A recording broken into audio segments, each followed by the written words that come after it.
everyone. Welcome to Be Kind for Lyme and the 3-question interview. Today we have Lisa Hilton. She is from Wisconsin and a longtime Lyme Disease Awareness Advocate. Very well known in the Lyme disease community, and we're super happy to be talking. I'm super happy to finally see her because we've talked privately and on social media many, many times. Hi, Lisa. Hi, Marianne. Hi, everybody.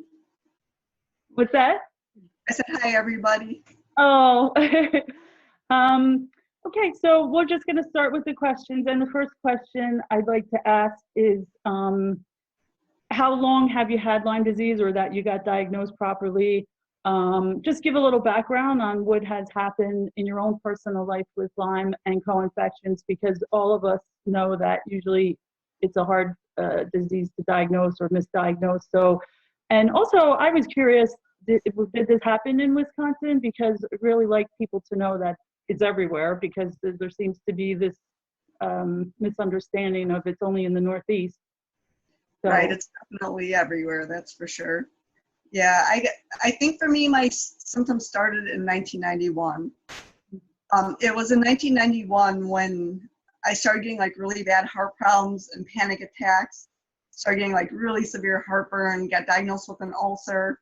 And that was when everything, it was like one day I was normal and then one day I wasn't. And it was like once I started getting the heart symptoms, everything just snowballed. It was like, it seemed like every couple of months another symptom was added. You know, my knees would be sore. I had this shaky, tremory, almost like a hangover feeling. I used to always say, I feel like I've been poisoned. Like we tested our water, we tested for mold. We did so much stuff because I just kept feeling like I was poisoned. And like doctors, a lot of times they try to figure out, you know, what you have dependent upon pain. But I wasn't really in pain yet. I just was sick. Like, now when you have a fever or a hangover, you feel like real shaky and nauseous, and you can't really, it's not really pain other than a headache. It's just more like a toxic feeling. Well, that's what I felt like every day, and I just couldn't explain it to anybody. And it would be weird because I'd feel like I for sure had a really high fever, but I'd take my temperature and it would be like 97. And I'm like, what is going on? How can I feel so sick? But my blood test came out normal. You know, I got diagnosed with anxiety disorder, and that kind of followed me all the way up until now. Doctors just kind of blame everything on panic attacks. So it started with, you know, heart symptoms and the shaky feeling and just feeling really weak. Like I was like a brownie leader for my kids at the time and a volunteer at the school, and all of a sudden I wasn't able to do any of that. It's just like one activity at a time I like just had to quit doing, and I really couldn't explain to anybody what was wrong with me. You know what I mean? All tests were normal and stuff like that. So anyway, for 15 long years, it started in Illinois. I was living in Illinois when I got that, in Ingleside, Illinois, and there's a big, humongous support group there now, Lyme Support Network. So I think a lot of people got infected there. And I'm not really sure if I got it there or at my in-laws' cabin up north in Wisconsin. Because we were going, on weekends we go camping up in Wisconsin. But my daughter, like my kids did have ticks on them in our Ingleside, Illinois house. So whether I got it in Illinois or Wisconsin, I am honestly not sure, or maybe in both places even. And then after a couple of years, we moved to Arizona. And I saw several doctors there too and got diagnosed with everything under the sun, desert valley fever and all kinds of things. And then you skip ahead till 2005. By 2005, I had seen over 100 doctors in 3 different states. And I was at work, and I had gone to school and became a medical assistant, and I was doing home health care. And I was taking care of a lady with Parkinson's. And when she walking one day, her like walker started like getting away from her, and I put my arm out to like stop it, and I couldn't feel my hand. Like when it hit against my hand, it was like my whole hand was numb. So I was like, what is happening to me? So when I left work that day, I was driving home, and I felt like my foot was numb. Like I was trying to press on the gas pedal, and I was, but I felt like I wasn't. I was like, my foot was going numb, my hand was going numb. So I called my doctor, and I'm like, I'm like, whatever this is, it's just like advancing. Like, I feel like I'm just going to become slowly paralyzed. My whole body just doesn't feel right anymore. And she asked me in that moment if I had ever been tested for Lyme disease or lupus. So I said, I had no idea. I never had heard of either one at that point. And I went in that day and got tested. She called me the next day and said, congratulations, you have Lyme disease. She said, don't worry. She goes, you'll take 3 weeks of doxy and you'll get better. But we all know that that doesn't really happen like that. Yeah. So yeah, so that's pretty much my story is, you know, I've been sick for over 20 years now. I've seen well over 100 doctors and I'm still pretty sick. And since diagnosed, obviously, you've been treating and doing, you know, all whatever. I mean, they try so many things from herbal to antibiotics and everything. And it's a lot, usually like myself and mostly everyone else, the Lyme disease and the co-infections end up, you know, damaging the immune system and then causing other infections or problems, health issues. So yeah, Lyme just leads to other conditions, you know, it like I always say, I call it Lyme-induced MS or Lyme-induced fibromyalgia or Lyme-induced chronic fatigue. You know, it just affects all your systems and organs in your body, and it just messes everything up. Okay, let's go to question number 2. You have been a long time Lyme Awareness advocate, and you have 2 websites. You also do some social media, a lot of social media. And let's talk about that. How did you get started and why did you decide to, I mean, you helped so many people, Lisa. You've helped me tremendously. You really have. And what made you decide to first get into that? And what is it exactly that you do with the website? Okay, you know, I don't really know how I got started. Like when I first got diagnosed and I first got online and found my first Lyme support group, I was like shocked that it wasn't just me. Like I was like, you mean other people have been ill for many years and don't know what it is either? I couldn't believe how many people there were that had like the same situation I did. And it just really made me mad. I was like pissed off. I was like, how can this be? You know, it's like, where's the justice in this? And like the very first thing I did is I'm like, let's write letters to doctors and tell them about this. Like, I was so naive at the time. I just thought maybe they don't know. Like maybe they need to know about Lyme disease. So my very first thing was on MySpace. And I started a doctor letter writing campaign. And that was the first thing I did. And then I got some like positive messages back from hospitals and stuff, and some negative ones, but it just kind of encouraged me to go further. And we did, I started a support group with a friend, Joan, and in Wisconsin, because I was living in Wisconsin by then.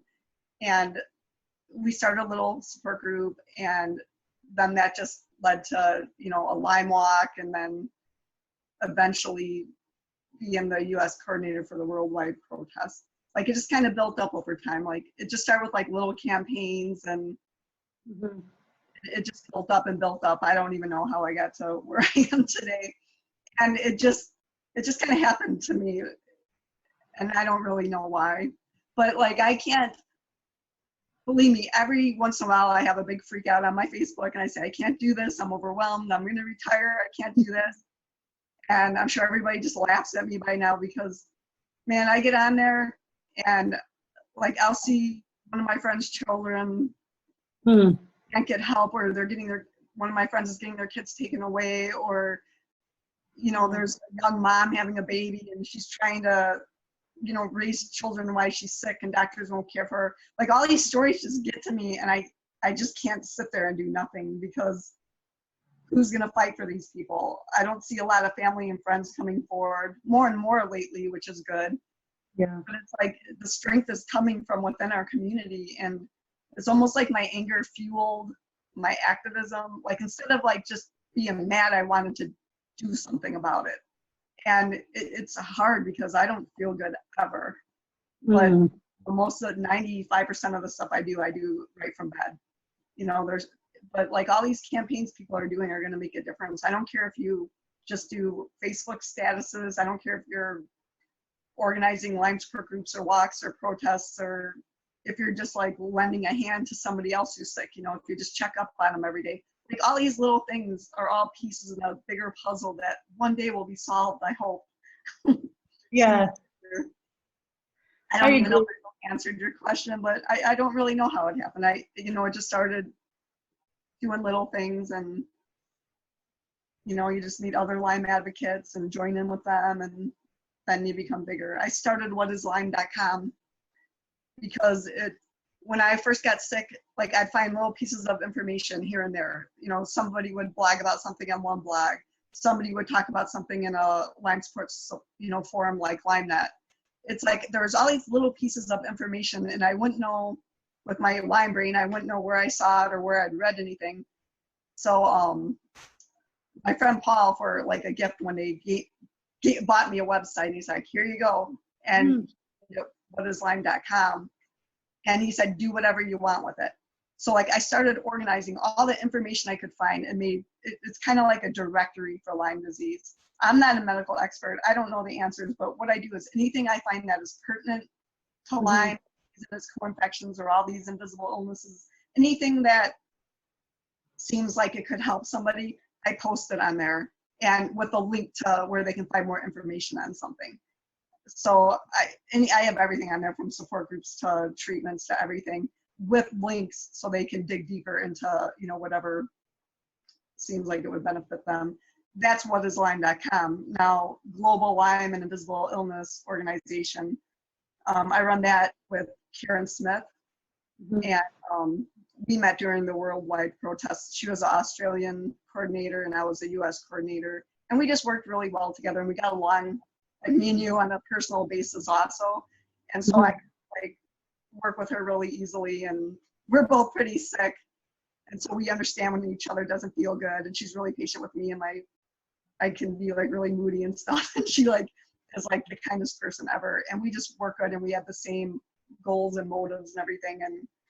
And so we started Global Lyme and Invisible Illness Organization. We started that because when the Worldwide Lyme protests kind of faded, you know, we did it 2 years in a row, and like over 30 countries were involved both years, and it was really cool. The United States had over 30 events on the same weekend as 30 other countries 2 years in a row for Lyme Awareness. So it was so cool. But we didn't want all those connections to be lost. So we started Global Lyme, kind of like the same way I did What is Lyme. It's like a directory. Like we have every country listed on there. And so if you're from like Brazil, or if you're from France, wherever you're from, you can click on your country and it will direct you to support groups near you, or like websites that are relevant to your country. So, and then, you know, the other part of that is we have a couple events we do. We do Red Shoe Day, which is a day in July where we recognize everybody who passed away due to Lyme disease. And that's like our most important event, I think. And then on holidays, we do the blanket fort parties for people who are home alone, who are too sick to be at family gatherings.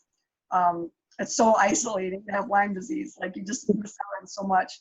So we just start events where we like invite all Lyme patients or anybody who's home alone to join in with us. And we just sit in there and we talk to each other, and we have different volunteers, you know, who host different time slots and everything. And we post silly questions and word games, and just we're there for somebody to have somebody to talk to, so they're not alone.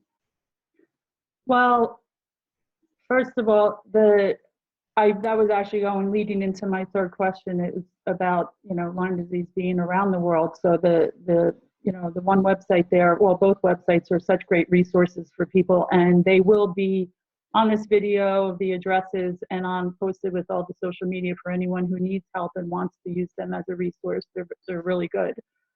Especially the links I find, you know, to support groups locally to where people live. And that actually was my third question. It's, you know, again, misunderstood. The CDC and large organizations sometimes put out that, you know, it's, yes, they'll say it's in the United States, and they'll say mostly in the Northeast or the Midwest, but leave it at that. Meanwhile, how many people do we talk to in Canada? How many people do we talk to in Australia, South Africa? I mean, all over the world, correct? So, so that we really need people to know that it's everywhere. And then I'll just ask you a quick third question. And really, it's not a quick answer, but talking to all of these people all around the world and for so many years, I mean, just top 1, 2 things that you hear is the biggest frustration with this. I mean, I know getting misdiagnosed for sure, because that's, if we would get diagnosed properly to begin with, that would be very helpful. But what would you say people usually reach out? The support overall, for sure. And I mean, when I say support, I don't mean just from the medical community. That is, like, of course, you know, a humongous issue, but also from your friends and family. It's like, it's such a misunderstood disease, and people just want somebody to talk to. They want to know somebody cares. You know, they, for some reason, there's compassion with other diseases that there is not with Lyme disease, and I really can't figure out why. Because I look at people who had great jobs, houses, kids, a family, you know, and they seem so happy. Nobody would wish this upon themselves, to just all of a sudden lose everything you have. And Right. like, I get bad, lame excuses from the medical community. Oh, you just want attention, or, you know, whatever. It's like, what kind of attention do they think you get when you're at home laying in bed 24 hours a day, missing your kids' events at school, missing your family get-togethers? You can't even, like, get to Walmart half the time. You know, it's a chore to even take a shower. I know I never sit at home going, geez, you know, I think I'm going to fake an illness. I think I'm not going to take a shower for 3 weeks. You know, it's like, it's just such a painful disease. And I think, you know, I think we're just completely misunderstood. I think because we look normal to a degree, besides the black eyes we all have and slumped over, and, you know, I think that on first glance we look normal to people, and we push ourselves. One thing the Lyme community has learned to do is push ourselves. We make it to events that we don't feel good at. I mean, yesterday I found out I was having a granddaughter. Well, I was all excited, so I asked my oldest daughter, "Can you take me to Walmart, because I want to, you know, buy some baby clothes?" And I said, "Just if I get weird, just leave the van unlocked so I can go back there if I have to."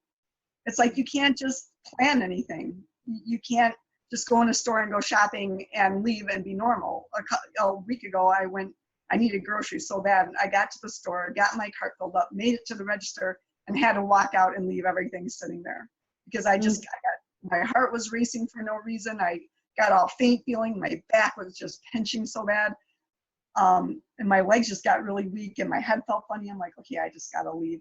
So because our symptoms are so up and down, and they come and go, and people see us on our good days, but not our bad days, because we just stay home on our really, really bad days, I think that people reach out the most for somebody to talk to, like, just help. Where do I go from here? Because people just, they don't know what to do. They've lost their family. They've lost their friends. They've lost their jobs. They have no money left.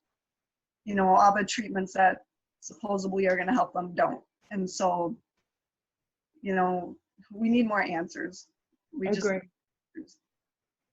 I agree.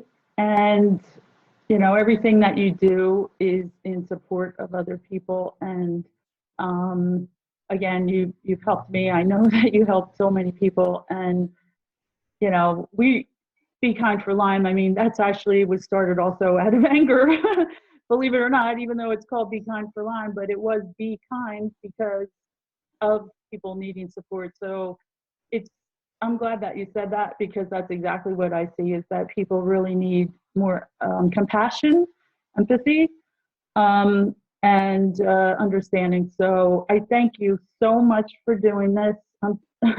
I'm so glad to see you. Thank And you for doing this, Marianne and Holly. This is a really awesome campaign. And from the beginning, when I talked to you, you know, I told you I wanted to support it, because, you know, we only get so far with anger, and like you and I found out, sometimes you got to channel that anger into something positive. And I think this campaign is really awesome.